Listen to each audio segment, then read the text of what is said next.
আসসালামু আলাইকুম।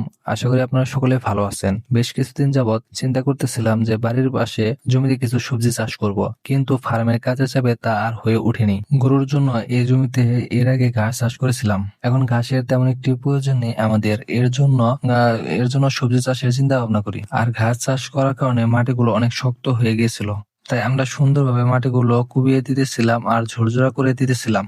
এক পাশে আমি, অন্য পাশে আমার বড় ভাই, আর পরবর্তীতে আমাদের সাথে এনজয় এসে যোগ দেয় মাটি কুবানোর জন্য। জমির এক পাশ উঁচু আর অন্য পাশ নিচু। উঁচু পাশে আমরা মাটি কুবাইতেছিলাম আর নিচু পাশের মাটি নরম হওয়ার জন্য পানির ব্যবস্থা করে দিই। বাড়ির পাশে যেহেতু জমি, সেহেতু আমরা বাড়ি থেকেই পানি দেওয়ার ব্যবস্থা করে দিই।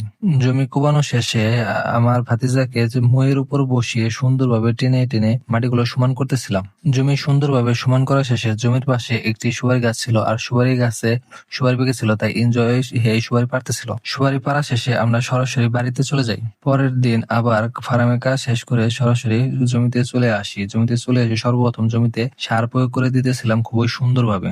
সার প্রয়োগ শেষে মই দিয়ে আবার সুন্দরভাবে সমান করে দিতেছিলাম, যাতে করে সারগুলো মাটিতে ভালোভাবে মিশে যেতে পারে। এরপর পেঁয়াজের চারাগুলো আমরা বুনে দিতেছিলাম। এক পাশে লাঙ্গল দিয়ে টানতেছিলাম, অন্য পাশে পেঁয়াজের চারাগুলো বুনতেছিলাম। পেঁয়াজের চারা বোনা শেষে আমরা তার পাশে ঢেঁড়সের বীজগুলো বুনে দেই। আর ঢেঁড়সের বীজের মাঝে মাঝে একটি করে লাউ শাকের বীজগুলো বুনে দিতেছিলাম। আর অন্যান্য পাশ দিয়ে লাউ শাক, শসা, তারপর পালং শাক, বিভিন্ন ধরনের শাকের বীজ বুনে দেই। আর এই শাকের বীজের মাঝখান দিয়ে আমরা লাউ শাকের বীজগুলো বুনে দিতেছিলাম। সবাই ভালো থাকবেন, সুস্থ থাকবেন, আর সবাই আমাদের জন্য দোয়া করবেন। আল্লাহ তাআলা যাতে আমাদের ব্যবসাতে বারাকাত দান